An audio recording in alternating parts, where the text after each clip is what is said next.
Tonight, like many of these beautiful HerTorah gatherings that Aliza designs, it's deeply personal. My grandmother, Esther, is who I'm calling in tonight. Where is she? There she is.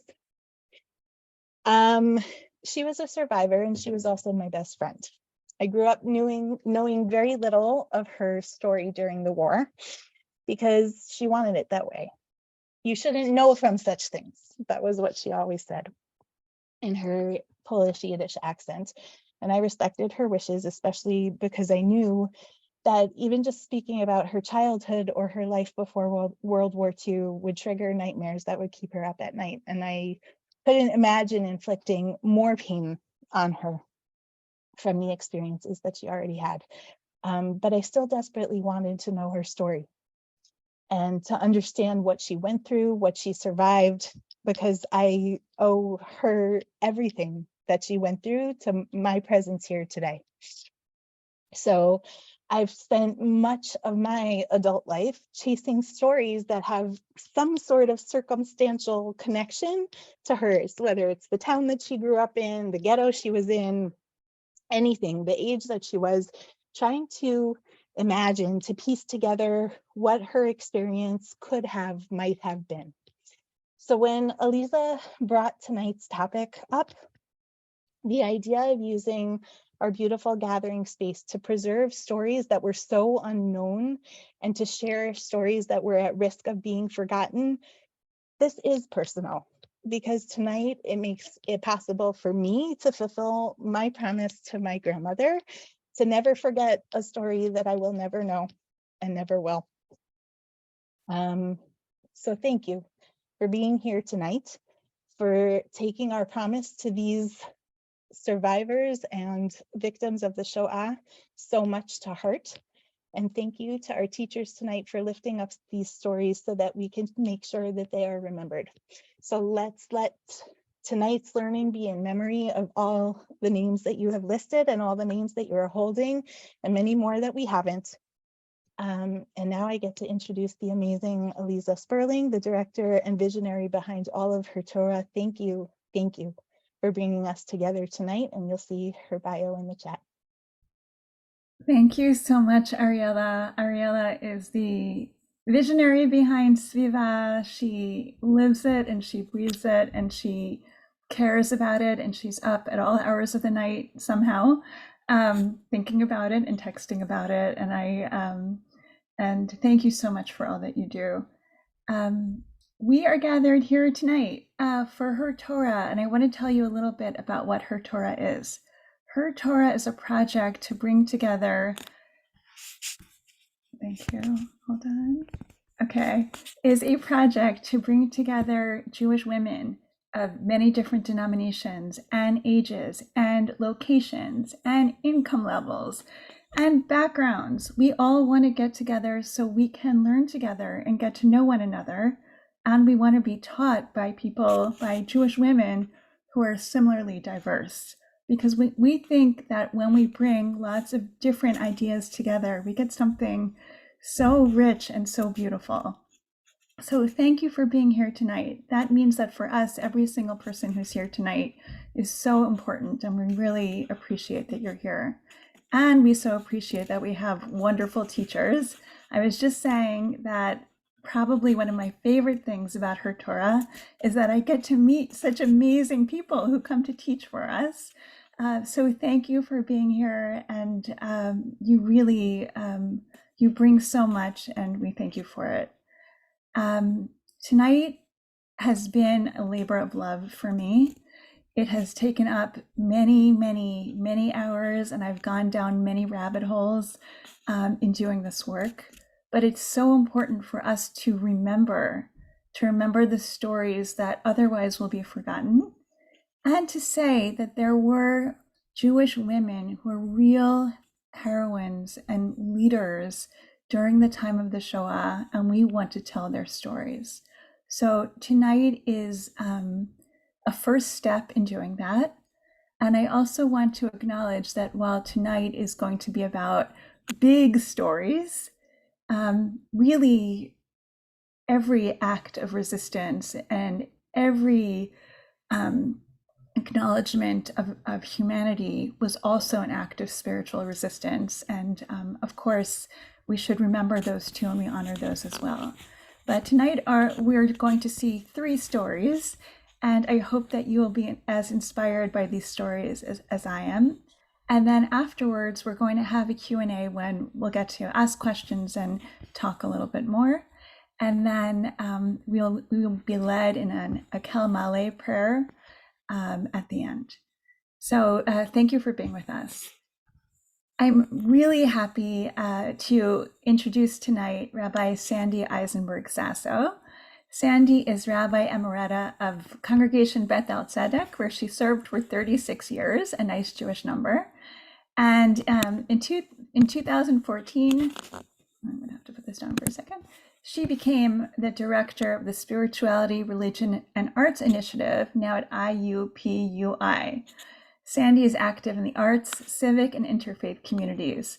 She was the first woman ordained from the Reconstructionist Rabbinical College in 1974 and received a Doctor of Ministry from Christian Theological Seminary. Sandy is the author of nationally acclaimed children's books, and her book, Regina Persisted, tells the story of the first woman rabbi, Regina Jonas. You can read the rest of her bio in the chat. I think it's really amazing, and I thank Rabbi Sarah Hurwitz for introducing me to Rabbi Sandy. Thank you, Rabbi Sandy. I can't wait to hear the story of Regina Jonas, whose story really should be told. Thank you. Thank you so much for inviting me to be here. I'm so excited to meet all these wonderful people. I see from the chat that people are from all over the United States and beyond, so that's very exciting for me. I'm actually going to try to share my screen, if that's okay, because that'll allow me to click. And if it doesn't work, then we'll go back the other way. Let me see. It just worked a moment ago. Okay, is this good? Okay, now I can't hear anybody. Great. Perfect. Perfect. Okay, okay, very good. So we're going to start. I don't know how that got there. Okay, so in any case, I'm going to tell the story of Rabbi Regina Jonas, an untold story of resilience, and give you some idea of why her story was never told and the extraordinary things that she did. So let me begin. For some reason, I keep seeing the chat on my screen. Let me see, can I get rid of that? There we are. So here's a little bit of the background of Rabbi Regina Jonas. She was born in 1902. She was murdered in Auschwitz, we think December 12, 1944. The extraordinary part of her life is that she was ordained as a rabbi at the seminary, whose name you can see on the screen, in Berlin in 1935. She actually completed her studies for ordination 5 years before, but we'll tell you a little bit about why she never was able to take the ordination exam. She was sent to Theresienstadt in 1942, where she served alongside some very famous people who we'll learn about in just a moment. And she was sent with her mother to Auschwitz in 1944, where she died just after arrival. So one of the questions I'd like to ask, and perhaps you can put it in the chat, if you will, is when did you first learn about her? Is this the first time you've ever heard her name? Did you learn about her recently, or is this, I'm very curious, because the truth is I went to rabbinical seminary, the Reconstructionist Rabbinical College, beginning in 1969, and didn't know about her. When I was in high school, I read a textbook that said there were no women ordained as rabbis yet. And her story seemed to come to the attention of the community more in after the Berlin Wall fell in the 1990s. So I don't see anybody putting anything, but I'm curious if you've never heard about her before. I'd love to know if how this is this a new story or not. So let me see if this is yes. Okay, let me give you, it's always good to hear from the person's own mouth. We are very fortunate that we have documents that were found from Regina Jonas. And to give you some idea of her background, I'll share this with you. She wrote these two pieces in 1938 and in 1939. She wrote her thesis on whether women could become rabbis. I think you probably know her answer to that question. I hope a time will come for all of us in which there will be no more questions on the subject of woman. For as long as there are questions, something is wrong. What drove me as a woman to become a rabbi? My belief in the godly calling and my love for people. God has placed abilities and callings in our hearts without regard to gender. Thus, each of us has the duty, whether man or woman, to realize those gifts God has given us. If you look at things this way, one takes woman and man for what they are, human beings. The same concept is carried through in the next statement. I came to my profession with a deep religious feeling that God does not oppress any human being. I mean, this is all very extraordinary at the time that she was writing. Think about it with the rise of the Nazis. And that man is not supposed to rule woman or hold a position of spiritual supremacy over her. I came to it thinking of complete mental, spiritual, and moral equality between the sexes, created by a just and merciful God. So the question, as I tell you a little bit more about her, that I would ask, if some of you'd like to share your thoughts on this, has the time come when there is no more question on the subject of women? Have we achieved what she dreamed of? Clearly, it never happened in her lifetime. And if not, what are we still working for? What are we still working for? What happened, and this often happens during wartime, is the possibility for women to take on a larger role in the life of the community in general, and also in religious life, always happens at a time of war, because until very recently, it was the men that went to war, and therefore the women were left to run all the things that men weren't there to do. So actually, there was an early suffragist movement in Germany right after World War I. And there is no doubt that the possibility for Regina Jonas to even think that she could do something like this, I'm sure happened in part because the environment was ripe for women to take on a much greater role. I'll talk to you a little bit later about an amazing letter that Regina Jonas wrote to Martin Buber, a very famous Jewish philosopher who spent a lot of his time in Israel, wrote about a philosophy of dialogue, and was well respected in really the entire religious world. This is when Regina Jonas was in Theresen. She wrote many sermons, and we have evidence of the lectures which she gave to the community. This one is particularly powerful because it was the last sermon she gave when she was before being sent to Auschwitz. Let me share it with you. We are Jews, a people created by God for a historic mission and blessed by God. To be, just think again, we were blessed by God, and she is living in Theresen for a couple of years already. To be blessed by God means that no matter where we go, we must always spread goodness and blessing, perseverance in all of life's situations. It is humility towards God, an unselfish, dedicated love of all his creatures, which uphold the world. It is all and always has been Israel's task to sustain these basic pillars of the world. The testimony of our service to God is the great trial of our work in Theresen, that we should do it even here. And when it should be, and when we pass from our life on earth to eternity, may our work bring blessing upon Israel and all humanity. honest Jewish man and honest Jewish women have always been the preservers of our people. Moral acknowledgement is our regards from God and his thank for these mitzvot, good deeds, and noble action. As I said, Regina taught, we have lectures of hers, Women in the Bible, Women in the Talmud, the Shabbat and its meaning, observing mitzvot. A series of lectures, you know, everything, of course, by hand. It's really quite extraordinary. Now, at Theresian, she's worked with two very famous Jewish leaders. One was Leo Beck, who became an outstanding liberal rabbi.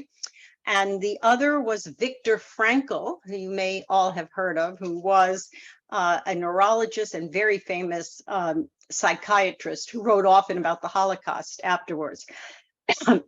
We know that Regina worked with Viktor Frankl in the Theresian's Department of Psychological Hygiene. And it was her task to support new arrivals and help them deal with the shock of facing the atrocious living circumstances at the camp. We do know that Viktor Frankl said that she was a deep thinking and qualified teacher, an energetic person, and an impressive personality who was deeply dedicated. I didn't get that. Could you try again? Oh, I don't know why my computer is doing that. Sorry. One can't know everything, can one? Okay. Don't understand my computer, but okay. Sorry. In any case, here was an outstanding educator, teacher, psychiatrist who spoke so highly of her. But after the Holocaust, and he survived and Leo Beck survived, they never said a word about her, never spoke of her at all, which we'll talk maybe why that happened. Okay, so why did few people tell her story? We don't really know the answer. You may have an answer that's better than any of these. If you have some thoughts, please do share them. She didn't belong to any movement. She grew up in an Orthodox environment, although at a synagogue which was more open to women and which educated her father, and her synagogue, the rabbi there, educated her Hebraically and asked her to be involved in the worship experience. It was a traditional synagogue, but they still allowed her to play a certain role. So she didn't consider herself Reform, but she wasn't embraced by the Orthodox. So she was kind of in this, no person's land, you would say. I want to be progressive in relationship to who I am as a woman, but I want to be traditional in relationship to who I am as a Jew. And it was very hard for her to build that bridge. We could talk about how hard it is to build the bridge even today between Judaism and feminism. It was something I confronted. But so there was no movement that wanted to celebrate her because they didn't identify. She didn't identify with. There was some conversation that after the Holocaust, the community didn't want a controversial story. They wanted healing, and bringing up the fact that a woman could be a rabbi would create dissension. And well, the third reason was she was a woman. Her story wasn't important. So those are some of the possibilities. So one of the things that I think is very important, you asked to put names in the chat of people we remember who were murdered during the Holocaust. So Regina went to school at the seminary with 27 other women. They did not want to be ordained, but they wanted to be Jewish teachers, and they followed some of the same course of study she did. We don't know their names. We don't know what happened to them. We don't know their stories. And I doubt we will ever know those stories. So, and I'm thinking also of my family, because my grandfather would never talk about what happened during the war. And I know he left family there, but I don't know their names. And I don't know their stories, and I don't know what happened to them. And that fills me with great regret. So if you want to put even in the chat a relationship, like I had a great aunt, never knew her. I don't know her name. I I want to remember her. And hopefully just in that small way, carry a piece of her life with me so that it continues. Let's see, so telling her story. There is a book by about Regina Jonas by a woman rabbi from Germany who wrote about her in 2004, Aliza Sperling. And so this is how she came to find her story. This is supposedly the only known photo we have of Regina. But I found one more, so I'm gonna show it to you at the end. In 1942, before she was sent to Dresden, she gave her papers to a rabbi from Hamburg, who she also fell in love with, Rabbi Joseph Norden, and he put it in an envelope, and he must have put it in the archives, because in 1991, after the fall of the Berlin Wall, a minister, a Protestant, Dr. Katrina von Kellenbach, found her papers 49 years later. And that's how we really started to know about her. And we have records and newspaper articles which say whenever she preached, the room was full. It was standing room only, and people would stand at the doors. They thought she was a powerful preacher and teacher. We have evidence from a student of hers in the 1930s that said Jonas encouraged her to attend her first Oneg Shabbat. And she went to hear her preach, and she would invite children to her flat for biscuits and coffee, where she and her mother lived. So she clearly was somebody who wanted to engage the next generation in learning about Judaism, even in difficult times. And she convinced their parents that despite what was happening, they should continue to learn their Judaism. It's really quite extraordinary. This is a little bit about what happened to her. In 1924, she was admitted to the Seminary for Jewish Studies. They weren't very happy having her there because, once again, it's controversy at a time of difficulty for the Jewish community. That raises a question for us, if you're still adding to the chat. Do we sacrifice some of what we believe for the sake of unity in difficult times? I mean, we're all experiencing an increase in anti-Semitism. Are there things that we don't say because we're afraid of what's going to split the community? So she had a Talmud professor who agreed to ordain her, but he died right before she was to take the exam. And that person's successor was Rabbi Hanok Albeck, which some of you may know if you studied Mishnah commentary on the biblical teachings of Jewish tradition. He became very famous and, in fact, taught at Hebrew University in Jerusalem. He never mentioned her, but he would only give her a teaching certificate, and he would not let her sit for the rabbinical exam, even though she had completed all the work. But finally, in 1935, a Rabbi Max Dieneman said, "This is ridiculous. She's teaching. All the rabbis are leaving. We don't have any rabbis here. We don't have any Jewish teachers. I'm going to come together with two other rabbis, and we are going to ordain her." As you can see, she met with opposition, despite all that was going on in the world and for Jews at that time. There was a rabbi who said that her ordination was a form of treason and a caricature of Judaism, and the introduction of hysteria, you may have heard that before, to the sacred halls of our temple. So it wasn't easy for her. Let's see. Oh, yeah. Some of her accomplishments, you can find out about her. She spoke, she wrote articles, she worked in old age homes, schools, and hospitals. She was described as somebody with great humility who had a magical aura about her. And I tried to capture that in telling my story about her in my children's book. Her personal life, I always, a person is more than than a career and a profession. And we found in her archives folders of love letters from Rabbi Norden, who was, in fact, I think some 30 years older than she was, but they did fall in love and they got together. She would come to speak. And he says, oh, there's no point in getting married now because, bad times. And besides, I'm much older than you. And she says, well, then I'm not coming. Either we get married or we'll just shake hands. And he says, okay, we're going to get married. Of course, they never did. But you can tell from this beautiful letter how dear they were to each other. Calls her my little bride.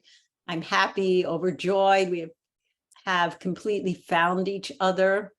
I've tried to commit my words to paper. I just can't do it. And I wish you, Livatini, my one and only love, a good Shabbos. I think of you without fail at all hours. A passion kiss and hug from you. You are deep in my heart. I just feel this is so important because she had a much deeper life than the picture shows with her and her robe on. He also often wrote in code. He couldn't say things were bad, so he would say, read Psalm 74 to understand what's happening. And Psalm 74 speaks of the destruction of God's sanctuary.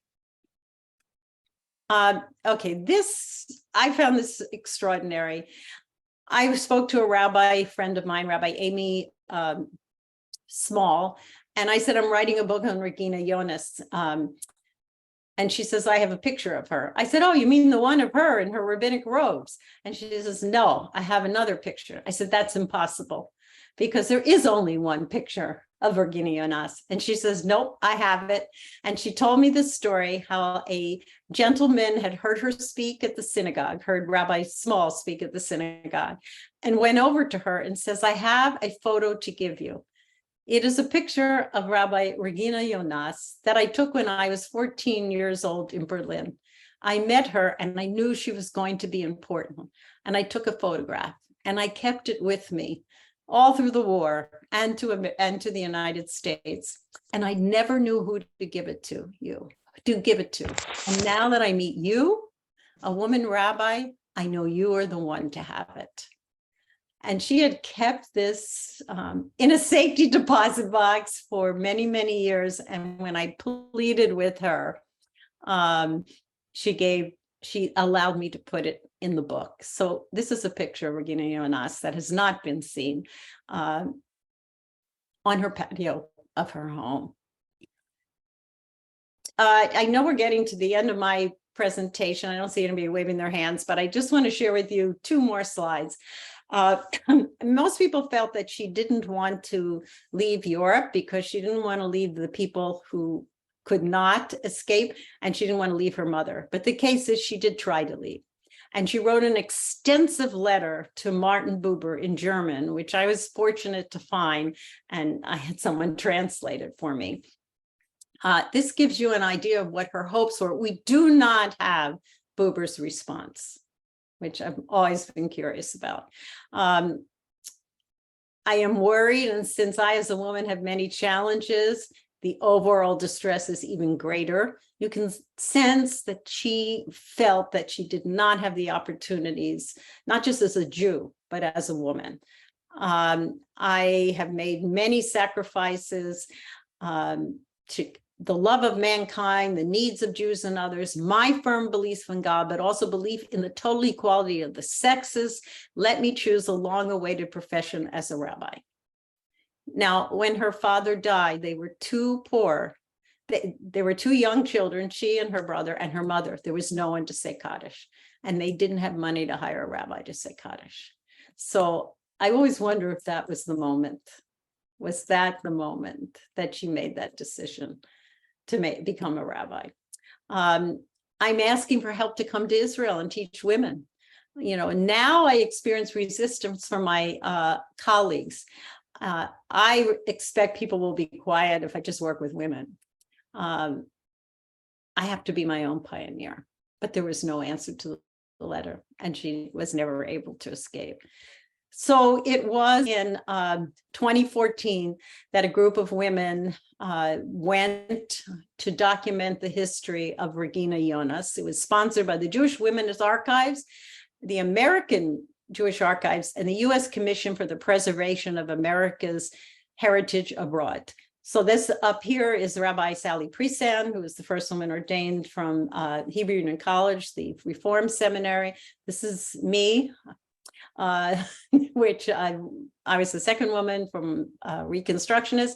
This is, well, the next one is Amy Eilberg, who was ordained from Jewish Theological Seminary, conservative. And many of you know Rabbi Sarah Hurwitz, who was also with us. And we all led this documentation, and it was absolutely incredible. These you can see are some of her papers and documents there. And this is the program that we put together, really under the direction of Rabbi Gary Zola from the American Jewish Archives. And this, if you ever go to Theresian, you must find the columbarium and read this dedicated plaque to Regina Jonas. We all, there was a beautiful program, beautiful music, and we said Kaddish. We all said Kaddish, and we made a promise that on Shabbat Bereshit, every year, we would include her name for a yard site, so that around the world that we could continue to say Kaddish for her. So this would not be the end of that. And we actually, let's see what the next one is. So this is one of the things I had. We actually put little round white stones there, as we would at a grave, because we didn't have a grave. So this is something I had wrote as a conclusion.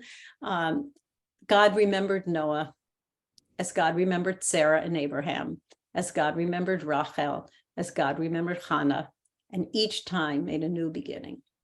And God remembered Regina until we remembered. She is our heritage. We are her legacy. We will make a new beginning as we catch our breath and our soul. The story of Rabbi Regina Jonas. Wow, Sandy, that was so beautiful. I have so many questions for you, but I'm going to wait until the end to ask you. And I'm sure other people, if you have questions at the end, we'll have time for a Q&A. But that was, I'm so happy that now we all know the story of Regina Jonas. And I believe there was also a documentary that I saw on PBS. Oh, yes, yes. There is a documentary, and there was a film that was created. It has not a lot of actual footage of her, because we don't have that, but it is a documentary. It has people talking about her as well. And there are a lot of articles. The American Jewish Archives and the Women's Jewish Archives has a good deal of material about her. Wonderful. Thank you so much. You know, Regina Jonas's story is not very well known, but compared to this next story that we're going to talk about, she's practically famous. Our next teacher, Rebbetzin Tzipora Weinberg, was going through archives and found this most amazing story about the women of the Telz ghetto. Rebbetzin Tzipora Weinberg is a doctoral candidate in modern Jewish history at university. Her research focuses on Eastern European Jewish history in the 20th century and centers around the intellectual, communal, and religious experiences of women within the communities of Poland, Galicia, and Lita. In addition to lecturing at Columbia University, Dartmouth College, and the American Musicological Society, among other academic institutions, and her latest article about Yishai Ribo, I love that, appeared in the Yale Journal of Music and Religion. And you can read the rest of Tzipora's bio in the chat. I see that Will is putting it in right now. And we are so grateful that Tzipora is here with us. I'll turn it over to you. Thank you so much. Thank you, Aliza, for the invitation, for the warm words of welcome. Thank you, Ariel. I feel as if I know you already. So moved by your words earlier. And I'm really also equally moved and emotional to be here with you this evening. I invite you all tonight to share the world that has occupied my thoughts and haunted my dreams since I discovered its story several years ago, as Aliza mentioned, in a dusty archival crate owned by YIVO at the Center for Jewish History in New York City. This world, this story, is inhabited exclusively by Jewish women, vibrant, strong, brilliant, religious. They lived inspired by words of Torah and halacha, and they died the same way.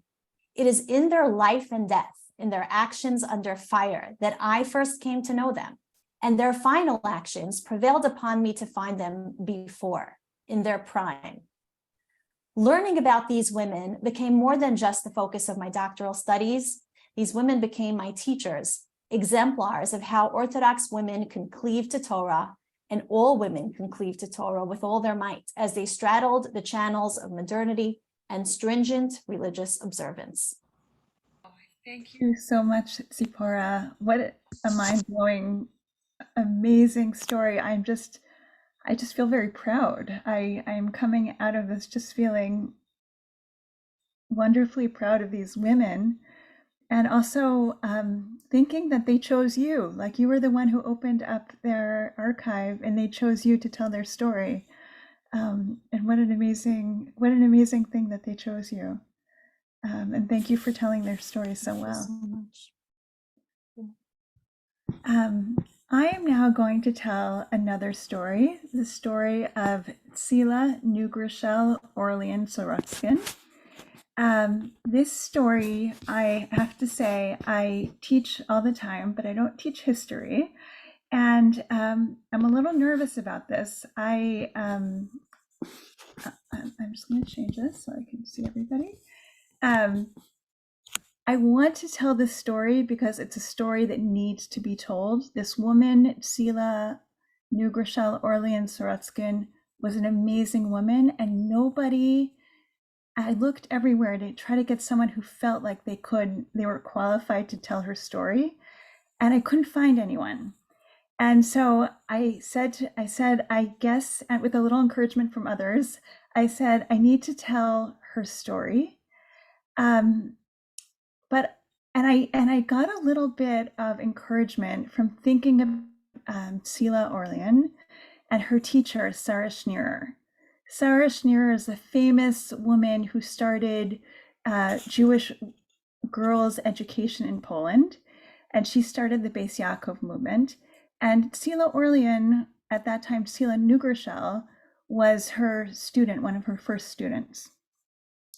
And Sarah Schneerer was well known for many things. And one thing that she did was that she would get teenagers in to her schools. She would teach them for probably at most 2 years. And then she would send them out to different communities, and they would be the Torah teacher in those communities. And this is without internet and Google to look things up, right? Or to try to find something that you just can't remember. These teenagers would be sent to be the teachers in these communities. And so I thought to myself, if those teenagers could do it, I can give a 20-minute presentation and feel okay about it. So in honor of Sarah Schneerer and all her teenagers who went out and taught, I'm excited to tell you about Rebbetzin Tzila. But I did have a lot of help, and I just wanted to thank the people who helped me with this. Naomi Seidman, Leslie Ginsberg Klein, who connected me to Mati Lieberman, my sister Aliza Sperling, who connected me to Suri Gans, who connected me to Frida Lushinsky, who connected me to Rachel Licht at Project Witness, David Kahn, and Pearl Benish, who wrote 2 amazing books about Sarah Schneerer and the Beis Yaakov movement. And in those books, she talks about Tzila Orlean Sorotzkin. And Pearl Benish talks about how hard it was for her to write down these memoirs, and how she had a conversation with Tzila Sorotzkin later on in Israel. Thank God they both survived. And Tzila just said she couldn't do it. It was just too hard for her to write down her stories. So you can find them here and there and try to put them together. And I hope that more of us will tell her story. But I want to open, and I think Tzila would be happy if I did it this way. I want to open with Sarah Schneer's last will and testament. It's not really her last will and testament. It's a letter that she wrote to the Beis Yaakov students in 1935 when they had a siyum. They finished learning some Torah. And she wrote them a letter about what she wanted out of them, what she wanted them to be. And I'm quoting here from Nomi Seidman's book about Sarah Schneer and the Beis Yaakov movement. And I just want to read a little bit of this to you. And she writes to them. Life is unfortunately often very difficult, but you are armed with the strongest weapons of all, which indeed revering, loving, and serving God. Yet despite myself, I am overtaken by a distressing thought. Do these children of mine, these young pioneers, truly comprehend what I and a great portion of the Jewish people are entrusting to them? Do they understand the great responsibility they are taking upon themselves of educating a new generation? Will they be able to withstand all the temptations that they will encounter along this new path on which they are embarking, with which life will test them? And a quiet prayer escapes my heart as always in such times. O great Creator, help my faithful children in their holy work.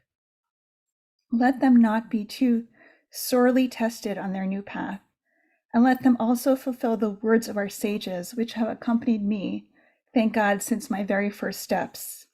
Whoever comes to be purified is assisted in this aim.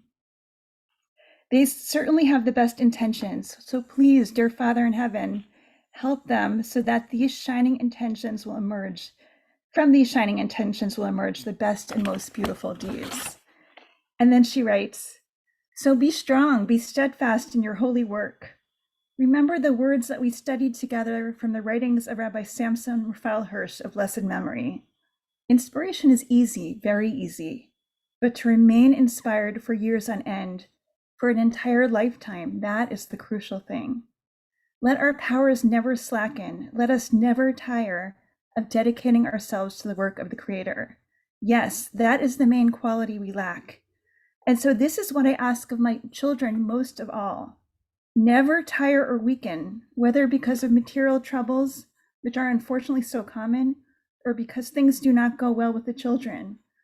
Every occupation has its difficulties. So why should our holy work be any different? Be strong in the face of everything. Okay, now we're getting to what I really want to emphasize. I should stop now, but it has been so long since we studied together. And today you are celebrating the conclusion of a phase of learning, nearly the whole Torah. And I'm reminded of a Hasidic tale about a student who came to his rabbi and said with great happiness, Rabbi, I just got through the entire Talmud. And his rabbi asked him, and did the Talmud also get through to you? Yes, my beloved children, just consider what great treasures of Torah learning you now possess. But you know full well that it is not the study that is important, but rather the deed. That for us is the entire point. So this was from Sarah Schneer's last letter that she wrote to her students. And this really captures what she wanted of them, that she wanted them to live this Torah. And the stories that we have of these Beis Yaakov students and these students of Sarah Schneer who went through the Holocaust really reflect how they thought about their teacher all the time. And when things got low, they would think about her inspiration and they would try to have the Torah go through them, even in the worst possible circumstances. Tzila Orlean was born, we think, in 1912 in Poland, and she became an early student of Sarah Schneer. We have some pictures. I'd love to show the PowerPoint, Willa, if you don't mind. Okay, I'll just show you some pictures from the beginning. Okay, thank you. So this is a picture of Tzila Orlean, who later became Orlean and then later Sorotzkin. She's the one who's standing with her back to us in the sweater. She's teaching at the left. This was a course at Rabka in the summer that Sarah Schneer would do and would bring people who were studying to be teachers. This is probably one of the most famous photos of Beis Yaakov. And here she is. So she's one of the early students and teachers in the Beis Yaakov movement. Okay, now we're ready for the next one. Okay, so here is a very early picture of Tzila Orlean as a student. And you can see her the first row, second from the left, I think, in the white sweater. So she's a very early student of Sarah Schneer. Okay, we can keep going. Okay, this is later on in 1935. So if it's actually true that she was born in 1912, she's around 23 years old. And you could see her, she's the one in the hat. She looks very stylish and very happy. This is in 1935. Okay. This is in 1938. She was the head of the first Benos instructors course, which was another effort that Beis Yaakov put into place. Tzila Orlean is in the second row in the far right. And this is from a book of Pearl Benish's called Carry Me in Your Heart, and you can see her there as well. Okay, and then we're on, and this finally is a picture of Tzila Orlean Sorotzkin. So before the war, she got married to somebody named Orlean, and I'll tell you about that. And he died during the war. Afterwards, she came to Israel and she married Rabbi Sorotzkin. And this is a picture of her after the war in Israel. Okay, thank you so much, Willa. Okay, so Tzila becomes a beloved teacher in the Beis Yaakov schools, and then she also teaches at the Beis Yaakov Seminary in Krakow. She marries Rav Avraham Orlean. His brother, Rabbi Yehuda Leib Orlean, was Sarah Schneer's successor, so she was pretty high up there in the ranks of Beis Yaakov. When they go to the Krakow ghetto, she teaches Tehillim there to small groups. And then in 1942, she arrives at Auschwitz. Now, this was very early. This was just when Auschwitz was opened. And she gets assigned, we think probably because she had beautiful German. And so she's taken and she's assigned to be the head nurse in the infirmary. And during that time in Auschwitz, they actually wanted their patients to feel better, which, changed later on. But she works with Jews and non-Jews, and even the non-Jews are so impressed by Tzila Orlean that they can't believe the self-sacrifice that she has to help anyone, Jew and non-Jew. And this really helps her later on because the Germans, even the Nazis, really respect her. In fact, we're told by Pearl Benish that later on, there was only one Jew who the Nazis called by their name, and that was Tzila Orlean. They called her Orlean. Everybody else they called by their number, but they called Tzila Orlean Orlean. Now, Tzila Orlean works with her student, Tilly Rinder, if you've heard of her. Tilly Rinder is sometimes called the White Angel at Auschwitz, and they work together in the Auschwitz infirmary to try to save people. So, for instance, if they found out that there was going to be a selection the next day, they would quickly, anyone who could move, they would send them back to the bunks.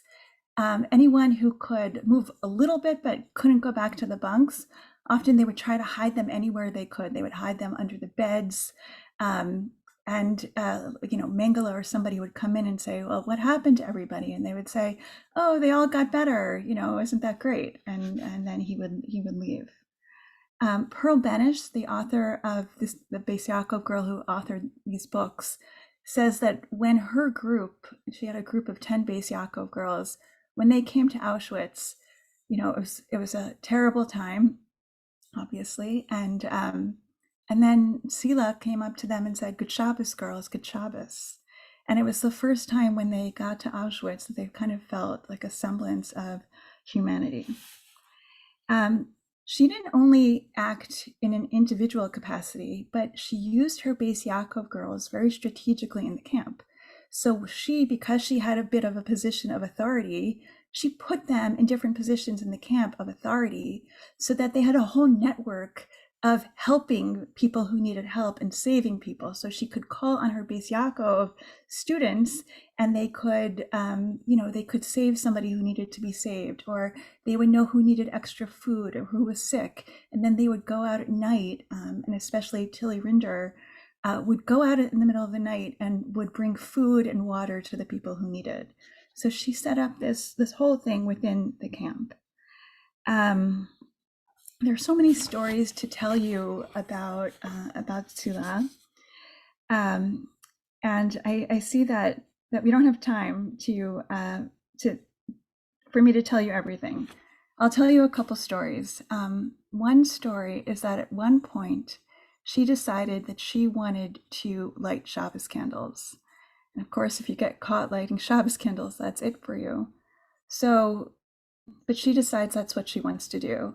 So she goes ahead and she gets herself the pats of margarine, and she makes for herself Shabbos candles. And all the other women who are with her run away because they know if they're caught, they're dead. So she sets up the Shabbos candles and she lights them.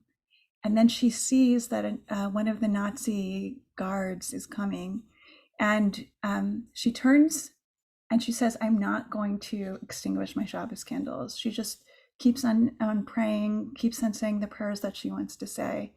And he opens the door and he sees what she's doing. And he looks at her and she keeps on praying, keeps on davening. And he says, "Go ahead." And he closes the door and she just kept on going. There are also many stories of her. Block 25 was called the death block. That was where they put people before they put them in the gas chambers so that they would have enough people to go into the gas chambers. And we have stories of Tzila and Tilly Rinder saving people from the death block. There's one story where she goes up to one of the doctors in the infirmary, a non-Jewish doctor, and she asks him, "Please, I need a few of these women to work in the infirmary as nurses with me." And he says no. And she asks it again, and he gets really mad at her. And then this woman is amazing. She goes to somebody else in the infirmary and she says, "Oh, did you see me just talking to Dr. Klein?" And she says, "Oh yeah, I did." And she said, "Oh, I'm supposed to go and free 25 women. I'm supposed to go free some women from the death block." And so the person in the infirmary says, "Okay." And she goes and she saves amazing, I think about 25 women, 20 women from the death block that never happened before, never happened afterwards. So this woman is just an incredible, incredible woman. I just want to read you one story. I'll send out the video that I was planning to show you because I don't have enough time. I'm going to read you a story about Tzila Orlean and Jackie. Okay. During our first days in Auschwitz-Birkenau, we heard many stories about Tzila's amazing deeds and accomplishments. In Block 9, not far from the infirmary, a 12-year-old boy named Jackie was hiding. He had been transported to Auschwitz from Holland with his parents. His family, together with the rest of the transport, had been taken directly to the gas chambers. While this was going on, the curious little boy, attracted by the unusual sights around him, had wandered off. He walked to the women's camp, the girls found him, and they took him in and they took care of him. Tzila gave him food when he would come to the infirmary. One day, Tzila, in the middle of Auschwitz, approached Jackie with a suggestion. "You're a big boy now. You'll be bar mitzvah in another year. All you know about Jews is that they're tortured and persecuted. It's time you started learning about our beautiful heritage. I want you to come in regularly after work. I'll teach you to read Hebrew and you'll learn about Chumash, Torah, the most sacred of books, given to us by Moses. It will teach you about God and the world he created, about man whom he made in his image, and about the Jewish people whom he chose as his holy nation, the bearers of truth in the world." Jackie was excited at the prospect. Now it was Tilly's turn to act. She approached the girls in the Canada Commando, the detail assigned to sorting and repairing all the transport victims' belongings. And to make a long story short, there had just been a Hungarian transport that came through. So there were a lot of Chumashim, Torah books to find. And they found one, and they would do anything for Tzila, and they gave her the Chumash. Happily, Jackie started to learn Chumash, quickly absorbing everything Tzila taught him. Jackie, she told him, the war will soon be over. You'll become bar mitzvah, a full-fledged Jewish boy, and you'll be proud of your Jewish heritage.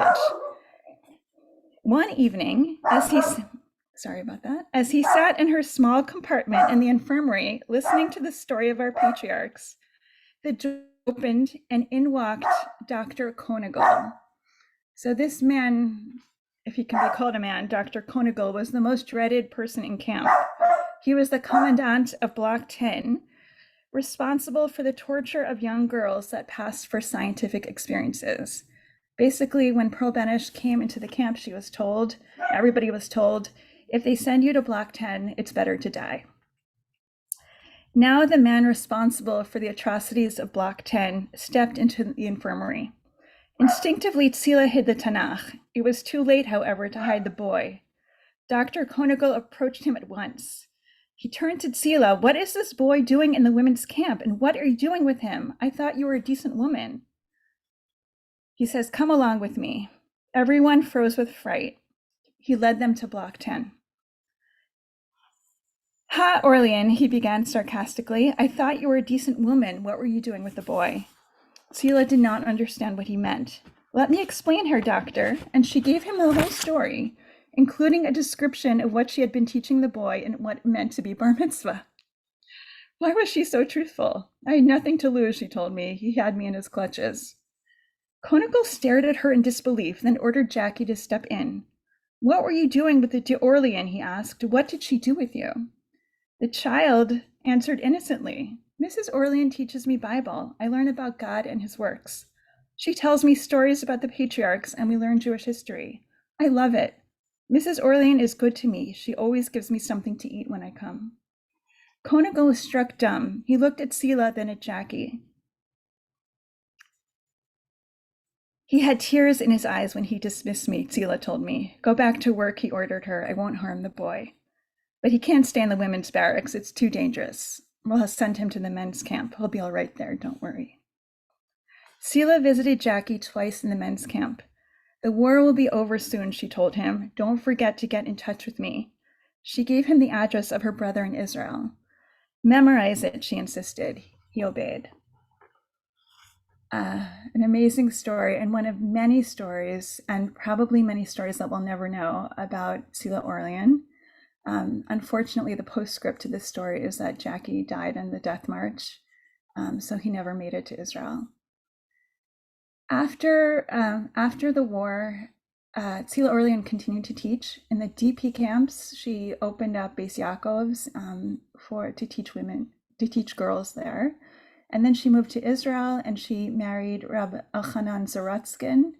And she became an educator and administrator in Chinuch Atzma'i, which is like the Israeli religious independent educational network. She didn't end up writing her story, but I'm glad that we have parts of her story, and I'm glad that now you have it too.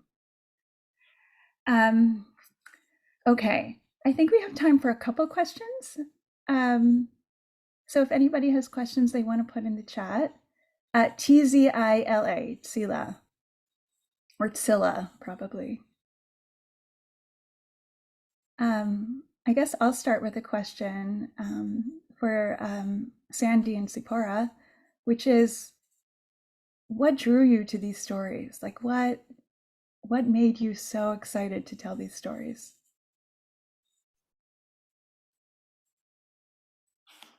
Sandy, you want to go first?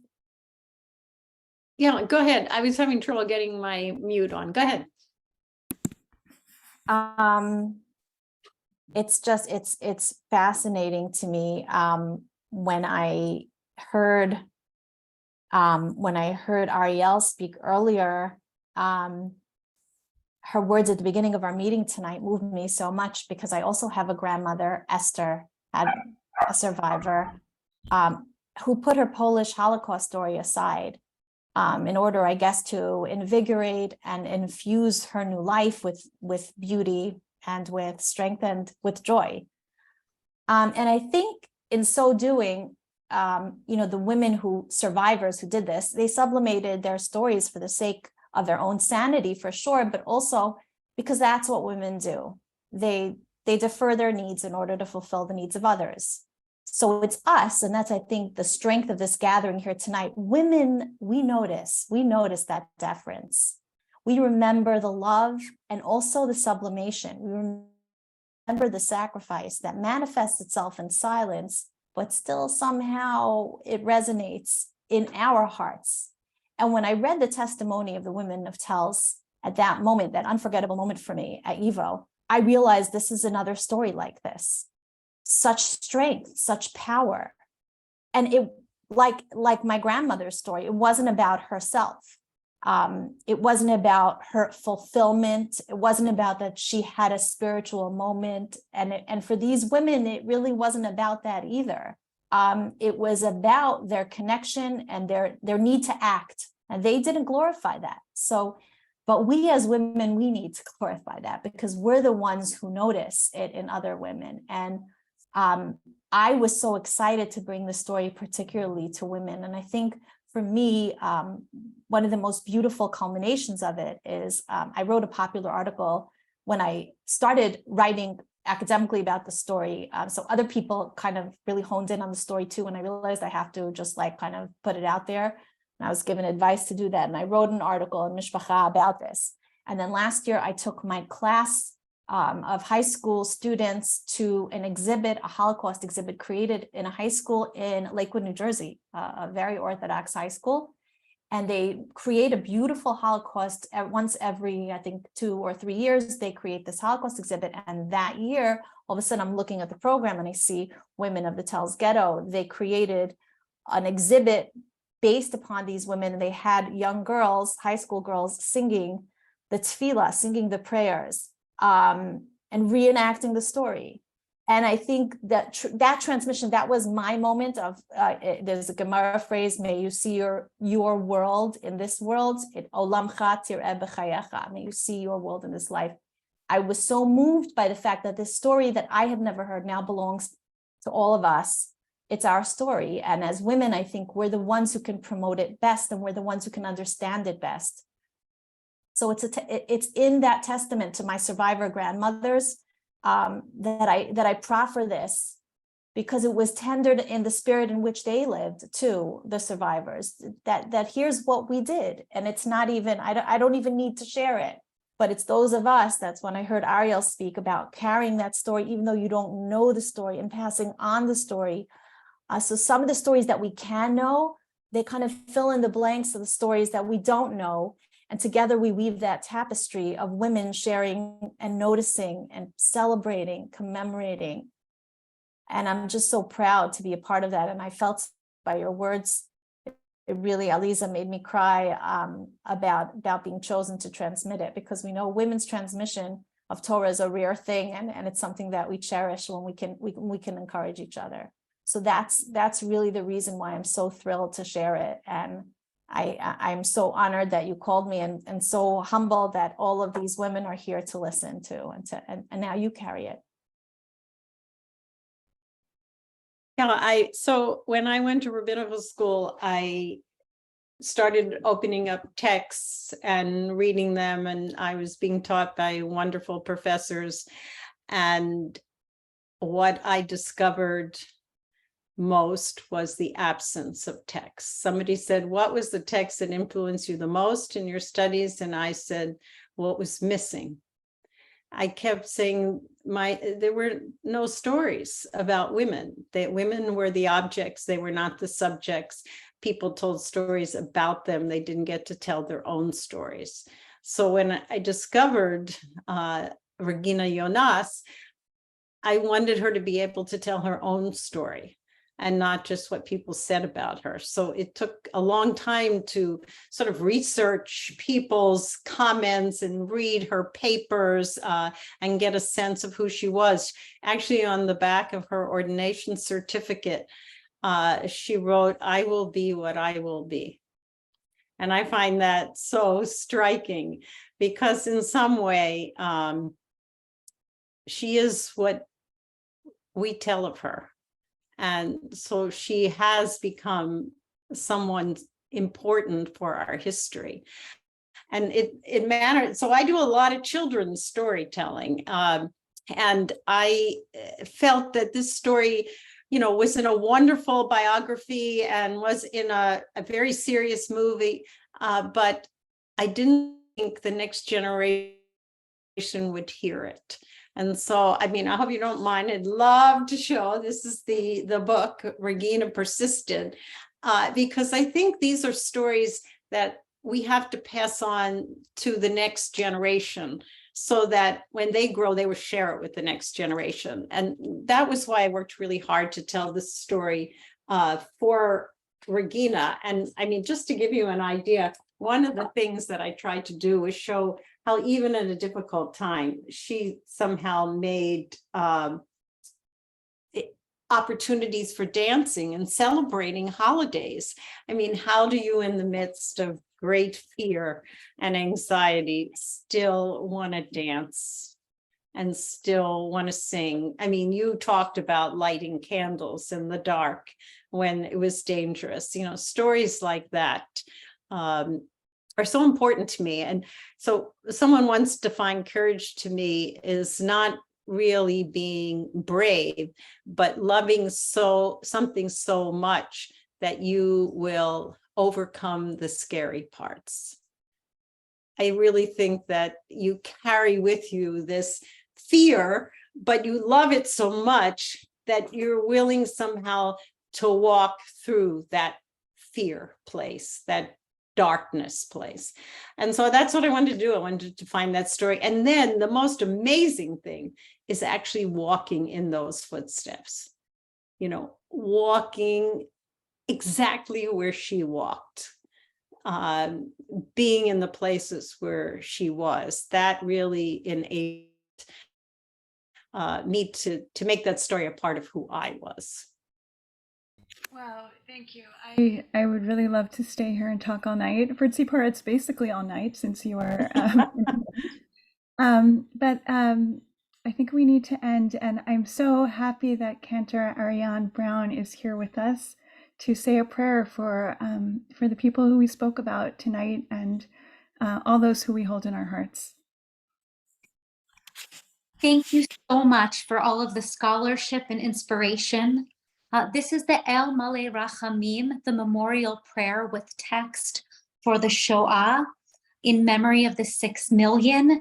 And since we are here this evening at SVIVAH, this is particularly dedicated to the memory of the many women whose names and stories we do not know, but who we hold in our hearts.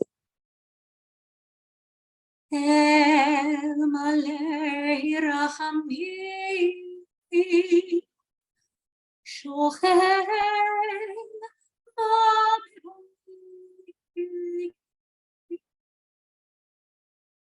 Hamsei Menucha Nechona, Achat Kanfei HaShechina,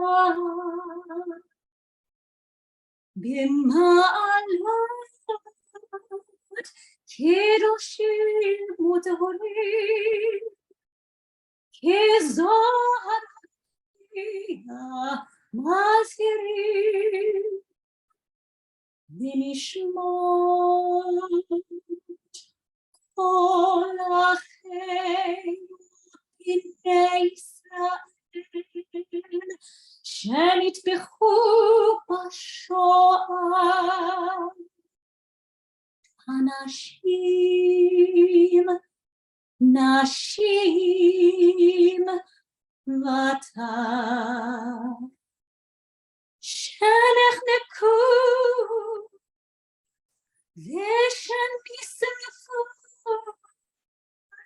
ושנפלו, שמסרו את על קידוש השם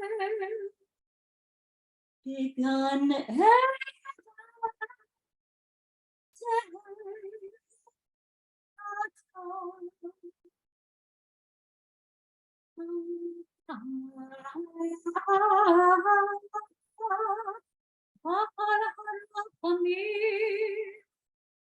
אסירם בסתר כנפיך לעולמים, וצרור בצרור החיים את נשמותיהם. אדוני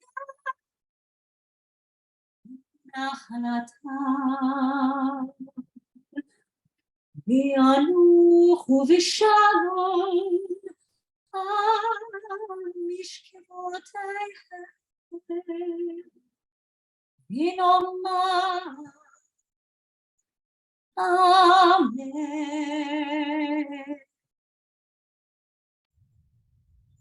Amen.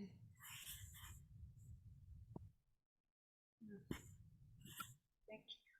Hearing your voice just has even more resonance thinking about Tzipora's presentation about these other women who led the prayer service. All right, Ariella, back to you. Thank you to our amazing teachers and for such a beautiful Kalmale. I'm so happy to have been with you tonight.